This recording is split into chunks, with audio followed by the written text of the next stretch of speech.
도전하며 스스로 범죄의 길로 들어서게 됩니다. 그때부터 오늘 우리가 안고 있는 고통이 시작되었고, 동시에 인간 중심의 모습, 즉 하나님의 통치와 하나님의 창조 질서에 도전하는 그런 악한 모습들이 나타나기 시작했습니다. 그러나 그때마다 하나님께서는 인내하시면서 오래 참으시고 인간들이 범죄로부터 회개하고 하나님과의 귀한 교제를 갖도록 원해 오셨습니다. 그렇지만 하나님이 인내하시고 오래 참으실수록 바로 이 하나님의 백성들은 더 극단적인 범죄의 길로 가게 되었습니다. 바로 그 당시, 즉 에레미야가 활동할 그 당시는 이스라엘 역사의 제일 마지막 부분에 해당되는 역사입니다. 다시 말하면 나라가 멸망되기 바로 직전입니다. 하나님께서는 이미 에레미야를 통해서 그 당시 아주 작은 나라였던 바벨론이 세계 지배하는 큰 나라로 등장하게 될 것이고, 그 바벨론에게 이스라엘 백성이 멸망당할 것을 예언해 놓으셨죠. 그러나 이스라엘 백성들은 그러한 하나님의 그 예언조차도 거부하고, 그들이 에레미야 선지자가 그렇게 경고했는데도 불구하고 그들은 바로 이 애굽으로부터 구원을 요청했습니다. 이게 참 하나님의 백성들이 해서는 안 될 그런 모습 아닙니까? 하나님의 백성이 바로 바벨론을 통해서 시련에 부딪혀 있을 때 하나님께 구원을 청했어야 되는데, 그들은 오히려 하나님께보다는 애굽의 구원을 요청했던 그런 이제 사실이 있습니다. 그래서 인류 역사에 여러 가지 전투가 많이 나오죠. 굉장히 많은, 인류 역사는 전쟁의 역사라고 할 정도로 전쟁이 많이 했는데, 그 중에서 아주 유명한 전투들이 있습니다.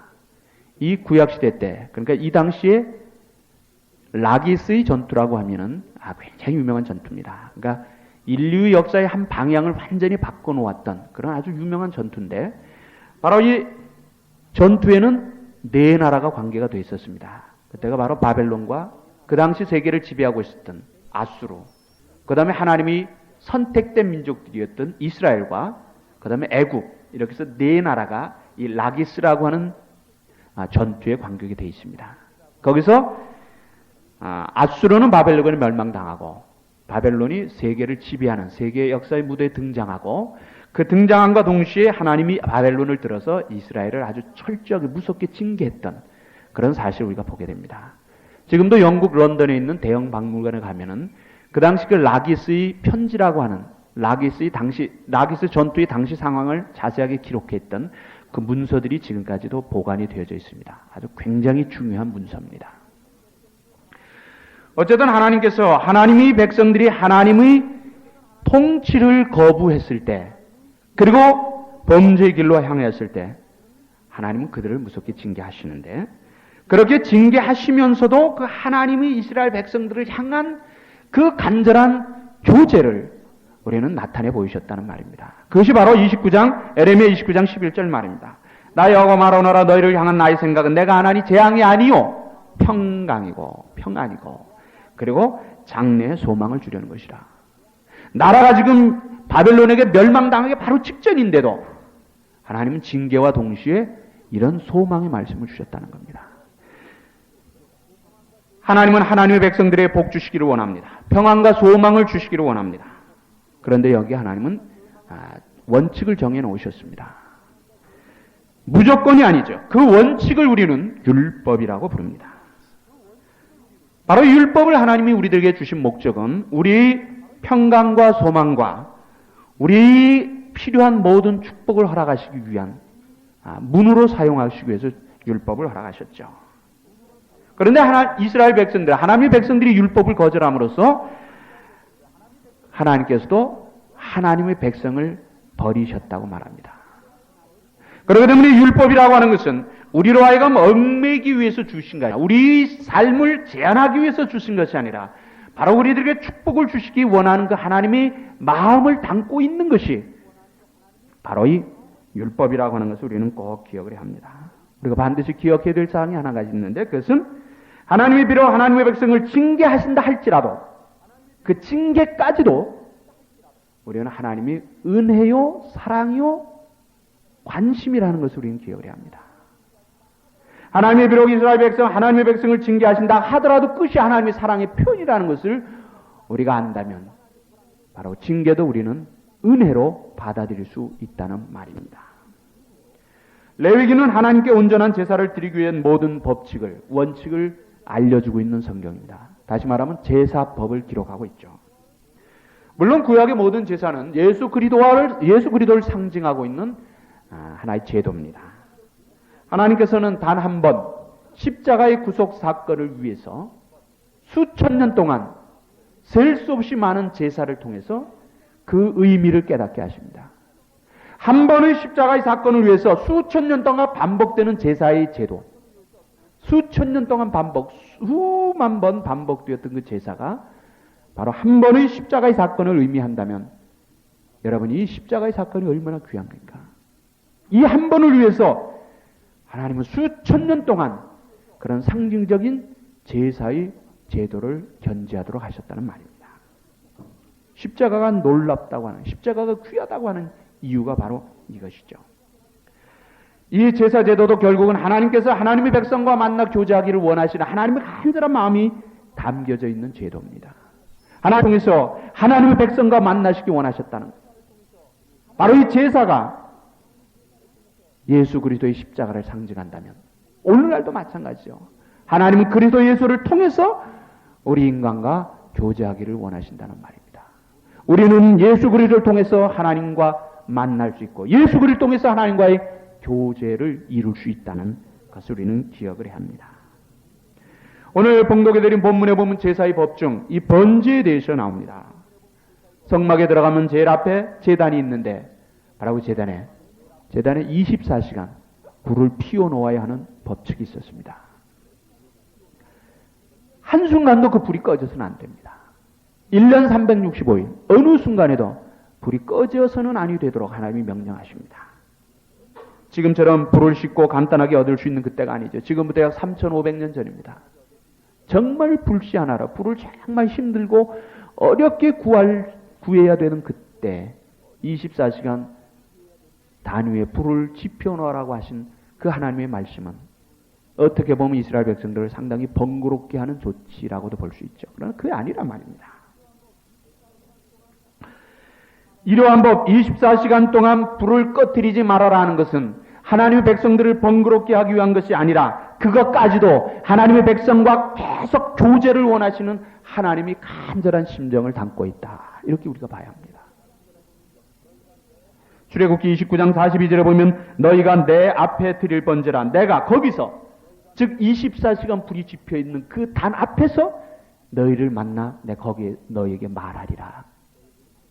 바로 그것이 하나님과의 만남과 교제의 상징이 되었다고 하는 말입니다. 오늘날도 하나님의 이러한 간절한 마음은 똑같죠. 이스라엘의 제도 중에 그 상번제라고 있습니다. 이것은 늘 드리는 번제죠. 아침 저녁으로 양 한 마리씩을 잡아 하나님께 제사 드려야 했습니다. 1년 365일 계속 되었다.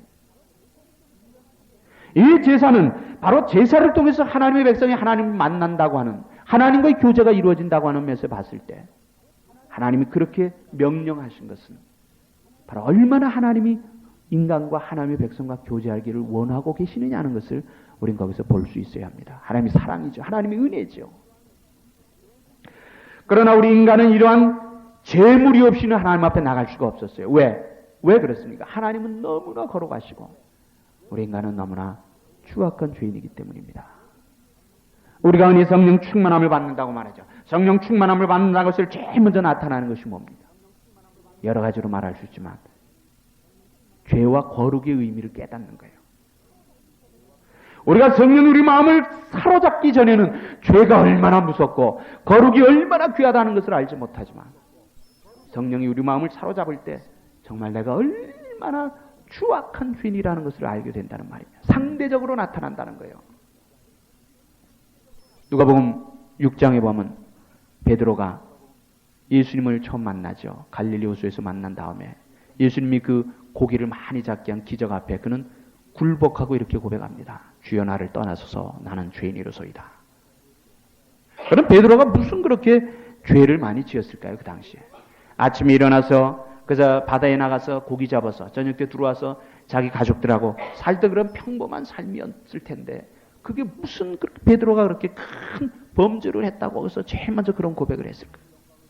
이사야 6장에 보면 하나님의 성경에서 하나님의 영광을 보았던 이사야 선지자가 엎드려 그렇게 말하죠. 화로다 나여 망하게 되었도다. 요한계시록 1장에 보면 밤모섬에서 주님의 영광된 모습을 보았던 사도 요한이 그렇게 고백합니다. 내가 죽은 자와 같이 두려워 떨었더라. 이게 하나님의 영광 앞에 나타나는 인간들의 모습입니다. 죄가 있는 한 우리는 하나님과의 교제가 불가능하다는 거예요. 그래서 하나님은 우리 인간과 하나님의 백성들과 교제를 원하셔서 스스로 인간의 몸을 입고 오셔서 하나님과 우리 사이에 맡겼던 그 죄의 담을 허물어 주셨다는 말입니다. 얼마나 하나님이 간절히 우리와 교제하기를 원하시느냐 하는 것을 우리가 알 수 있죠. 제단 위에 불이 붙어 있을 때는 하나님께서 이스라엘 백성과 교제하셨던 것이 물론 지금 우리가 그렇게 할 필요가 없습니다만은 그러나 그 정신은 지금까지도 우리가 계속 지켜야 된다는 말입니다.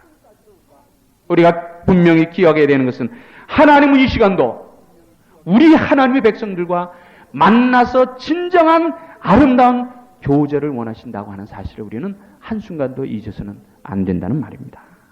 자, 그러면 그 제단의 불은 과연 어떤 의미가 있을까요? 하나님과 만남과 교제를 의미합니다.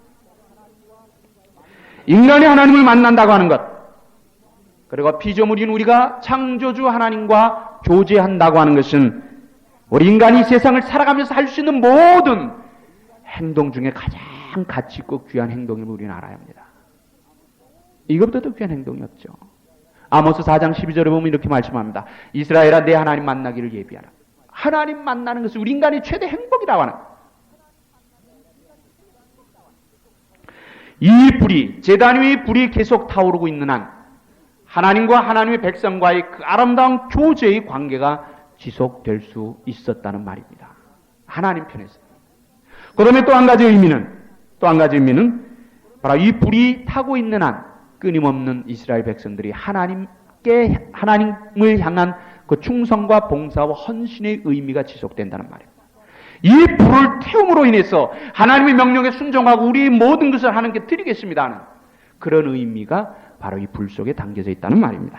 그러니까 하나님 편에서는 제단의 불을 통해서 하나님의 백성들을 만나 교제해 주시고 하나님의 백성 편에서는 제단의 불을 통해서 하나님께 충성과 헌신의 삶을 드릴 수 있었다고 하는 말입니다. 두 가지 의미가 바로 이 제단의 불 속에서 불 속에 들어있는 의미라고 합니다. 우리에게도 이러한 의미가 계속되는 삶이 있어야 됩니다. 하나님의 뜻 가운데 세워진 우리 교회는 하나님의 은혜 속에서 지난 1년을 보냈습니다. 그리고 하나님의 은혜 가운데 금년도 6개월을 우리가 보냅니다. 금년도 반을 보냅니다. 앞으로 우리 교회의 사명을 우리가 어떻게 이룰 수 있는가? 그리고 앞으로 남은 6개월을 우리가 어떻게 하나님의 영광을 증거하며 정말 가치 있게 살 수 있는가 하는 것을 우리는 이 시간에 생각을 해보아야 합니다.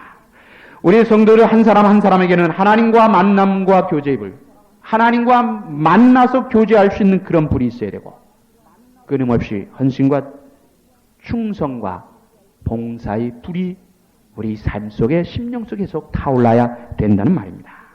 우리 교회는 어떠한 불이 꺼지지 않고 타야 합니까? 바로 이 불이 하나님 앞에 항상 있어야 되는데 바로 우리 교회는 우리 믿음교회는 바로 하나님 앞에서 어떤 불을 24시간 피워놓아야 되느냐 하는 것을 우리가 이 시간 잠깐 생각을 합니다.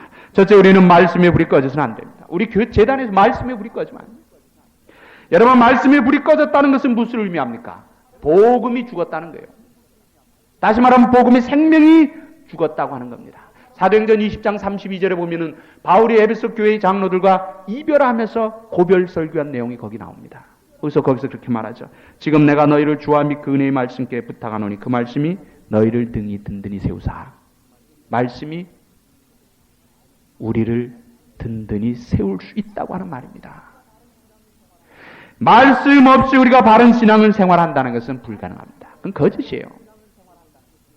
오늘날 유럽의 교회들 그리고 이 미국에 있는 많은 교회들이 왜 생명력을 잃어갑니까? 왜 기독교가 점점 힘을 잃어갑니까? 왜 교회로부터 많은 사람들이 떠납니까? 단 한 가지. 그것은 바로 복음의 생명이 없기 때문입니다.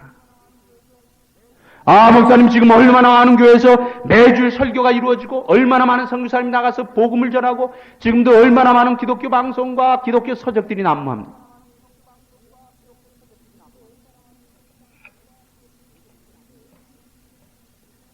중요한 것은 복음의 핵심 십자가가 빠진다는 얘기입니다. 십자가. 복음이 생명이 없다는 것은 무엇을 말합니까? 복음의 가장 중요한 핵심인 십자가가 빠진다는 거예요. 여러분 오늘 얼마나 많은 교회에서 복음은 외쳐지는데 십자가가 없는 복음이 외쳐진다는 말입니다. 대단히 중요해요. 복음이 많이 외쳐지지만 복음이 24시간 전파되지만 그 복음의 핵심인 그 복음의 핵심 예수 그리스도의 십자가가 없기 때문에 그 복음은 아무리 많이 외쳐진다고 해도 그것은 겉껍데기에 지나지 않는다는 거예요. 십자가가 빠진 복음은 사람을 변화시킬 수 없다는 겁니다.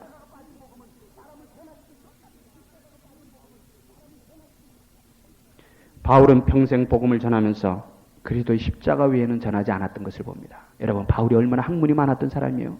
얼마나 지식과 경험이 우리보다 월등했던 사람입니까? 그러나 그는 자기 지식, 자기 경험, 자기 모든 것을 전하지 않았던 것. 오직 그리스도 예수의 십자가 외에는 결코 자랑할 것이 없고 내가 십자가만을 전하기로 결단하였다고 그는 고백합니다. 왜 그렇습니까? 여러분 십자가 없는 복음은 복음이 아닙니다. 그런데 안타까운 것은 오늘도 많은 교회의 강단에서 이 십자가의 소리가 약해진다고 하는 거예요. 아예 십자가가 없는 교회가 있어요. 더 이상 교회가 아니고 더 이상 복음이 아니라고 하는 말입니다. 강단에서 십자가의 소리가 약해질 때 그 교회는 생명을 잃어갈 수밖에 없다는 거예요.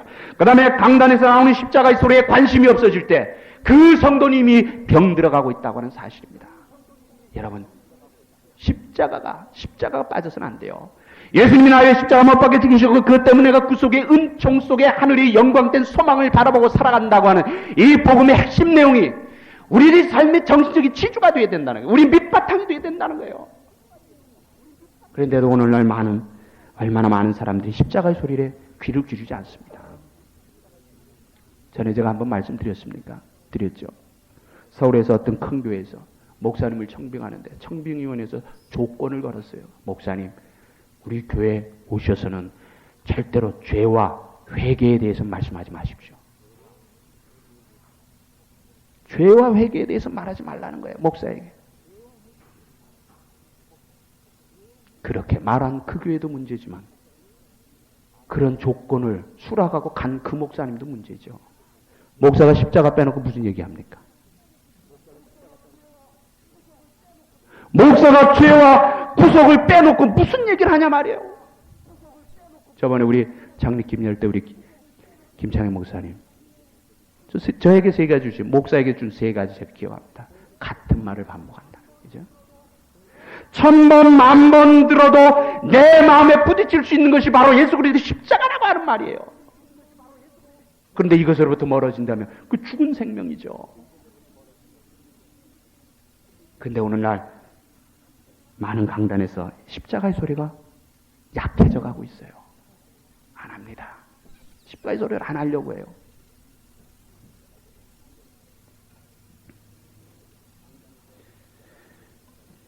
강단에서 십자가의 메시지가 약해질 때 그리고 아예 없어질 때 이미 그 교회는 세속화되어 가는 교회라는 것을 기억하십시오. 여러분.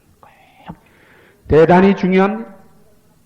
그 교회에서 얼마나 많이 모였느냐, 그 교회가 얼마나 큰 건물을 가지고 있느냐, 얼마나 많은 일을 하냐, 그것이 중요한 것이 아니에요. 그 강단에서 십자가의 소리가 있느냐는. 복음의 핵심인 예수 그리스도의 십자가가 강단에서 외쳐지느냐, 선포되느냐 하는 것이 중요하다 말입니다. 이거 없으면 그건 교회가 아닙니다. 죄송한 얘기지만. 여러분 십자가만 세웠다고 다 교회입니까? 십자가를 세웠으면 십자가의 소리가 울려 나와야죠. 십자가 메시지가 전포돼야죠. 오늘 한국의, 유럽의, 미국의 대부분이 많은 교회들이 생명력을 잃어가는 이유가 여러분 보십시오. 그 메시지 십자가가 없어요. 우리 사랑합시다. 좋은 일 합시다. 그건 교회가 아니라도 얼마든지 합니다. 왜냐하면 세상에 크리스찬이 아닌 사람들도 좋은 일을 하는 사람이 얼마나 많습니까? 우리는 교회 그거 위해서 모이는 거 아니라 말입니다. 하나님의 그거 위해서 교회 세우신 것이 아니에요. 영혼을 움직일 수 있는 말씀은 바로 십자가입니다. 십자가 외에는 없어요. 십자가만이 우리 사람의 마음을 흔들어 놓을 수 있다는 거예요. 바로 이것을 여러분 꼭 기억을 하시고, 저는 앞으로 기회가 있을 때마다 십자가를 외칠 겁니다. 여러분. 아유, 목사님 또 조소리 한다. 그러지 마십시오. 이거 빼놓으면 우리가 뭐 할 거 있습니까? 버마에 유명한 선교사 한 분이 가서 일생을 마쳤던 분이 있어요. 그분은 나중에 사람들이 얼마나 이 선교사님을 미워했는지, 나중에 거기서 아내, 자식들 다 죽고 마지막 그 선교사님이 죽었을 때도 그 버마 사람들이 땅에 묻을 땅 이거 한 평도 주지 않아 가지고 할 수 없이 그 시신을 바다에다 던져 넣었습니다. 땅에 묻는 것조차도 그 사람들이 허락질 않아 갖고 할 수 없이 장산 지내야 되는데, 그러니까 싸가지고 그냥 바다에다가 장사 지내. 그런 분이 있어요. 저드슨이라고 하는 분입니다. 훌륭한 분이에요. 훌륭한 분입니다. 이분이 중간에 한번 미국에 선교 보고자 들를 기회가 있었어요. 버마에서 선교하는 저드슨 선교사님이 이제 우리 교회 와서 선교 간증을 합니다 하니까 정말 글자 그대로 입추의 여지 없이 많은 사람들 모였습니다.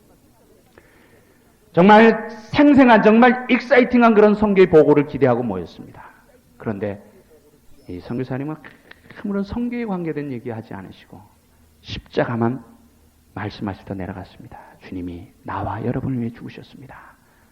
예배 끝나고 나니까 어떤 한 청년이 질문합니다. 선교사님, 오늘 실망했습니다. 우리는 참 선교사님은 버머에 가서 정말 선교하면서 정말 어떻게 하나님이 역사하시고 익사이팅한 것을 우리가 기대하고 있는. 그럴 때 저도 선교사님이 하신 말씀이지. 형제, 주님이 나를 위해 십자가에 못 박혔다고 하는 이 십자가의 소리보다 더 익사이팅한 것이 어디 있습니까? 주님이 나를 위해 십자가에 못 박혀 죽으셨다고 하는 이 소리보다 더 익사이팅한 것이 어디냐 말이에요. 오늘 듣고 내일 듣고 평생을 들어도 감격스러운 것이 바로 이 십자가의 비밀이라는 말입니다. 우리 강단에서는 이것이 없어요. 이 십자가의 소리가 우리 교회를 든든히 세운다고 하는 거예요. 이 말씀의 불, 십자가의 불이 우리 교회에서는 24시간 타올라야 합니다. 그 다음에 두 번째로 우리를 보아야 하는 것은 기도의 불이 꺼져서는 안 됩니다. 세상에서 가장 약한 것 같지만 가장 강한 힘을 가지고 있는 것이 기도라고 하는 거예요. 이것은 자기 체험해보지 않은 사람은 모릅니다. 이 기도의 능력을 체험해본 사람은 자기 어떤 문제가 있을 때 자기 지식과 생각과 경험을 동원하는 것이 아니라 먼저 하나님 앞에 나와서 엎드린다는 거예요. 체험해본 사람들이 말이 알아요. 우리 교회는 이 기도의 불이 꺼져서는 안 됩니다. 여러분, 기도의 불이 꺼졌다 하면 그때부터 그 교회는 병 들어갑니다. 안타까운 얘기입니다만 오늘도 얼마나 많은 교회에서 이 기도 소리가 끊어졌습니다. 기도가 아예 없는 교회가 있다는 말입니다. 기도 없는 교회에서 무슨 어떤 하나님 일을 한다고 말할 수 있겠어요? 여러분, 기도 없이는 하나님 일을 못합니다.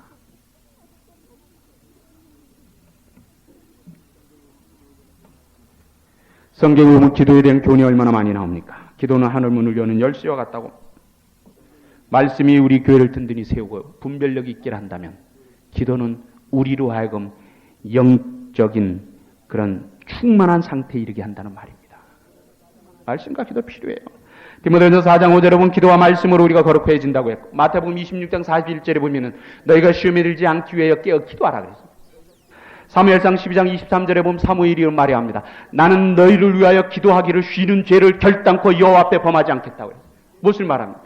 기도하는 거 죄라는 말이에요. 나는 너희를 위하여 기도하기를 쉬는 죄를 결단코 범치 않겠다고 말합니다. 여러분, 우리 믿음교회는 기도의 불이 계속 타올라야 합니다. 여러분 원하는 그런 마음의 소원이 있습니까? 여러분 기도하십시오. 길을 가면서도 기도해요. 직장에서도 기도하십시오. 때와 장소를 불문하고 기도의 삶이 우리들에게 있어야 된다고 하는 말입니다. 가정에서, 길에서, 직장에서 쉬지 않고 열심히 기도하시기 바랍니다. 교회에서의 기도의 불이 약해지거나 교회의 기도의 불이 완전히 꺼져버리면은 거기에는 다른 문제들이 일어나게 되어 있습니다. 그런 문제들이 일어나게 되어 있어요. 그 다음에 우리가 기도의 불을 계속 붙여야 합니다. 24시간 우리 교회는 열심히 기도하는 교회가 되어야 합니다. 다시 말씀드리지만 기도가 없이는 하나님을 못합니다. 기도가 없이는 하나님. 그 다음에 세 번째, 우리는 찬양의 불이 우리 교회에서는 꺼져서는 안 됩니다. 찬양이란 하나님을 향하는 우리 신앙의 고백입니다. 그리고 입술을 지어주신 하나님께서는 이 시간도 우리로 하여금 찬양 받으시기를 원하신다고 하는 말이에요. 이사야 43장 21절에 보면 이런 말씀이 있습니다. 이 백성은 나를 위하여 지었나니 나의 찬송을 부르게 하려 함이니라. 하나님이 우리로 하여금 하나님을 찬양하는 것을 듣기 원하여 우리 인간을 지으셨다고 하는 말이에요. 시편 22편 3절에 보면 이스라엘이 찬송 중에 거하시는 주요. 이스라엘이 찬송 중에 거하시는 주요. 여러분, 찬양 중요합니다. 빌립보 방어에서 갇혀 있었던 바울과 실라가 그 감옥에서 찬양을 부를 때 옥터가 움직이고 옥문이 열렸던 사실을 우리들이 믿습니다. 이 찬양의 능력이에요. 우리 교회는 모일 때마다 열심히 찬양하는 교회가 되기를 바랍니다. 찬양, 얼마나 우리를 하나로 묶는, 우리를 능력 있게 만드는, 우리를 뜨겁게 하는 그런 신앙의 도구입니까? 얼마든지 할 수 있어야 돼요. 당연히 우리의 목요일 집회 때 우리가 정말 열심히 찬양하는 거 얼마나 귀한지 모릅니다. 2차 대전 때 프랑스와 독일이 서로 총을 마주대고 이제 접전하고 있었을 때입니다. 그때가 바로 크리스마스 이브였어요. 크리스마스 이브에 아주 조용하죠. 금방이라도 무슨 일이 터질 것 같은 그런 아주 조용한 그 분위기였습니다. 그 전선에서 프랑스의 병사 한 사람이 이제 찬송, 크리스마스 찬송을 부르기 시작합니다. 혼자 콧노래로 흥얼흥얼 부르니까 건너편에 있던 독일군 병사가 그 찬송을 따라 불러요. 그러더니 그 주위에 있는 모든 군사들이 그 찬송을 같이 부릅니다. 그러자 프랑스의 장교와 독일의 장교가 만나서 회담을 해요. 자, 우리 3일 동안은 우리 전쟁하지 말고 크리스마스를 즐기자. 이래가지고 3일 동안 전쟁을 중단하고 3일 동안 임시휴전에서 서로 양쪽 진영에서 마음 놓고 크리스마스 예배를 드리고 축하했다고 하는 그런 기록이 있습니다. 여러분, 찬송의 능력이죠. 여러분, 찬송을 즐겨 부르시기 바랍니다.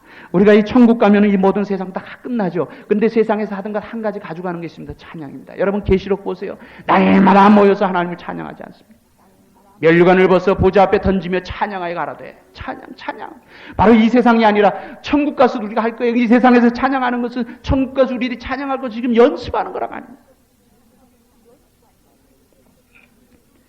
찬양을 부를 때 우리가 그냥 부르는 것이 아니라 정말 그 찬양 속에 우리가 푹 빠져들어가는 겁니다. 찬양 속에 우리가 빠져들어가고 찬양이 나를 삼킬 정도로 우리가 완전히 찬양으로 하나가 되어서 정말 우리 마음과 진심을 다해서 부르는 그 찬양. 그 찬양을 하나님이 받으시고 그 찬양을 통해서 하나님이 우리들을 강하게 붙드신다고 하는 말입니다. 우리 교회는 앞으로도 찬양의 불을 활짝 피워가야 될 줄 압니다. 그 다음에 네 번째로 우리는 교제의 불을 꺼뜨려서는 안 됩니다. 교제는 다른 성도들을 하나가 되게 하는, 서로 다른 성도들을 하나로 묶는 것이 바로 교제예요. 하나님은 우리 인간과 교제하기 위해서 친히 인간의 몸을 입고 세상에 오셔서 십자가에 못 박혀 죽으셨어요. 이 교제가 이렇게 중요하다는 말입니다. 교제가 없는 교회는 신앙생활의 참맛을 느끼지 못합니다. 우리가 정말 신앙생활하는 그 맛을 여러 가지로 느끼죠. 정말 신앙의 묘미를 느낄 수 있는데 그것은 바로 교제에서 나온다는 겁니다. 교제가 얼마나 중요한지 모릅니다. 여러분, 모인다고 해서 다 교제가 되는 것이 아니죠. 마음을 나눌 수 있어야 합니다. 교제하면서 우리가 무엇인가 도전과 격려가 있어야 합니다. 사랑과 선행을 나눌 수 있어야 합니다. 유익이 있어야 합니다. 우리 주님과 함께 할 수 있어야 합니다. 서로가 서로를 사랑하고 기도하고 아껴고 섬겨줄 수 있는 그런 교제가 있어야 된다는 말입니다. 말씀과 기도와 찬양이 넘친다고 해도 구체적인 생활 속에서 이 교제가 없다면 그것은 거기서 우리가 정말 진정한 신앙의 아름다운 맛을 느낄 수가 없습니다.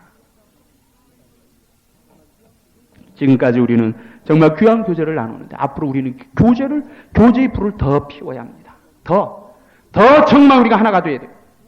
교제를 통해서 하나님의 뜻을 찾을 수 있는 그런 우리 교회가 되어야 될 줄 압니다. 로마서 12장 15절에 즐거움과 슬픔도 함께 나누라 그랬습니다. 이게 교제죠. 즐거움과 슬픔도 함께 나눌 수 있는, 인간과 인간 사이에 담이 있어서는 이런 진정한 교제가 있을 수 없습니다. 우리가 정말 사랑으로 하나 되는 교제하는 교회가 되기 위해서 우리는 두 가지 운동을 벌여야 되죠. 그 하나는 바로 교회에 만약에 어떤 문제라도 크고 작은 문제라도 일어나면 나 때문에 라고 하는 운동입니다.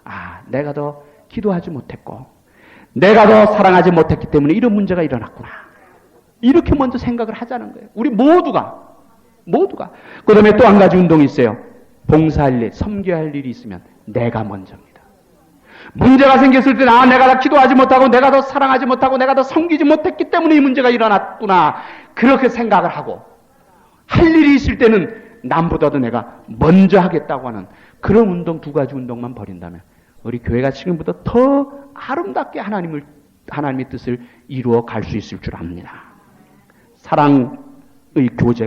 사랑의 교제의 불이 날마다 타오르는 우리 교회 될 줄 압니다. 그 다음에 마지막으로 우리 교회는 선교의 불이 꺼져서는 안 됩니다. 교회를 교회답게 하는 힘이 바로 선교예요.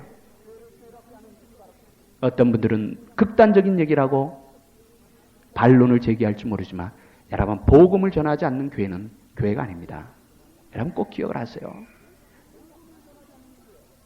복음을 전하지 않는 교회, 하나님의 복음을 전하는데 최선을 경주하지 않는 그런 교회는 그냥 교회가 아닙니다. 목사님도 너무 지나치지 않습니까? 그렇게 성경에서 말한단 말이에요. 하나님은 무엇을 위해서 이 땅에 교회를 두셨습니까? 사랑, 선행, 구제요. 그건 교회가 아닌 다른 자선단체에서도 얼마든지 할 수 있는 거예요. 하나님이 교회를 핏값으로 세우셨다고 말합니다. 여러분, 핏값으로 세우신 조직이 세상에 어디 있어요? 교회밖에 없단 말입니다. 교회 중요하다. 핏값으로 세우셨어요. 말씀 위에 세우셨어요. 반석 위에 세우셨어요. 교회를 주님의 몸이라고 말해요. 그리스도가 교회의 머리라고 말합니다. 이 모든 말씀들이 교회가 얼마나 중요하고 교회의 사명이 귀하고 크다는 것을 우리들에게 알려주는 말이에요. 교회를 교회답게 하는 것이 바로 선교입니다. 교회를 교회답게 하는 게 선교예요. 교회를 세우신 목적도 선교라고 하는 말이에요. 그런데 오늘날 많은 교회들이 이 일에 관심이 없어요. 선교를 나중으로 생각한단 말이에요. 다 우리 거 다 해놓고. 심지어는 이렇게 말하는 사람도 있죠. 이렇게 말하는 사람도 있습니다.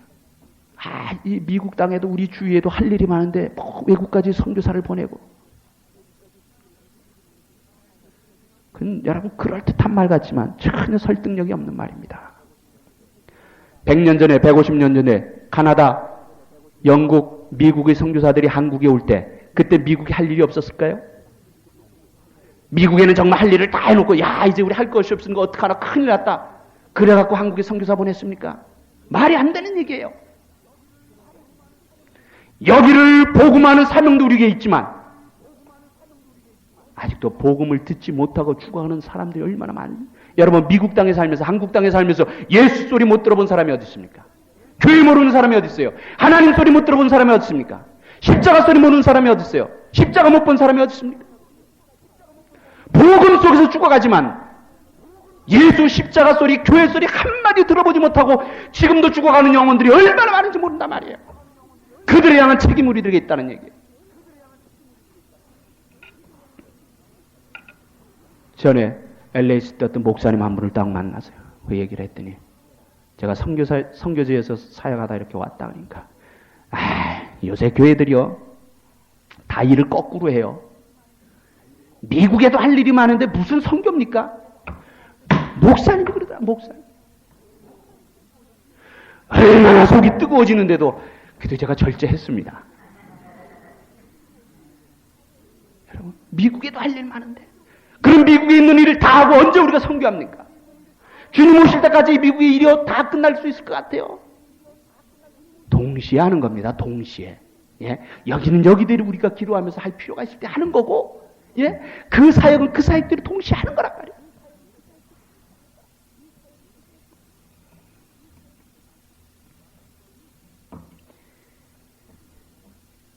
우리 교회는 이 일에 이제 앞으로도 최선을 다할 겁니다.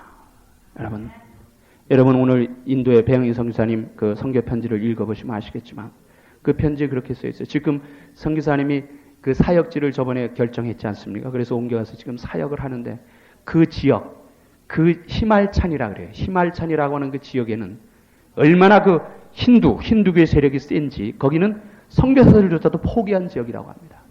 예? 히말찬에서 복음을 전하는 것은 복음을 전할 수 없다는 것이 통속처럼 돼 있다 그래요. 근데 우리 선교사님 거기 들어가서 사역을 하는데 다른 선교사님들이 놀랄 정도로 사역의 열매가 지금 맺힌다는 거예요. 하나님이 그곳의 영혼들도 관심을 가지고 있다는 거예요. 그러면서 너무 귀하다고 하면서 다음번 선교 편지에 더 자세한 내용을 보내겠다 하면서 편지가 왔습니다. 여러분이 기도 덕분이라고 하면서 감사하다고 감사의 편지도 아울러 함께 왔습니다. 꼭 기도를 하시기 바랍니다. 예. 세상에서 사람이 얻는 일이 제일 귀하죠. 그렇죠? 물질은 내가 지금 손해본다고 할지라도 사람을 잊어버리지 않으면 언젠가는 그 사람 통해서 내 그 대가를 받습니다. 사람 잃는 거 제일 큰 문제예요. 우리는 물질은 좀 잊어버려도 사람 잃지 않아야 된단 말이에요. 그런데 이 사람 얻는 것보다 더 귀한 것이 뭡니까? 영혼 구하는 일이에요. 영혼 구하는 일. 천하보다 더 귀한 영혼. 여러분 이것을 우리들이 정말 실감할 때가 있죠. 나중에 천국에 가보세요. 여러분이 기도하고 정말 작은 헌금 정성껏 해서 보낸 그것에 의해서 열매가 맺혔을 때 그것 통해서 주님을 알고 천하보다 귀한 영혼이 주님 앞으로 돌아왔을 때 그들이 나중에 천국 가면 그들이 우리한테 감사 인사 안 하겠습니까? 저는 그 생각합니다. 믿음교회 아무개 성도님, 그때 당신들이 그렇게 어려운 거 하시는데 정성껏 기도하고 헌금해 준 것 때문에 내가 아무개 선교사님을 통해서 주님을 만났습니다. 복음을 들었습니다.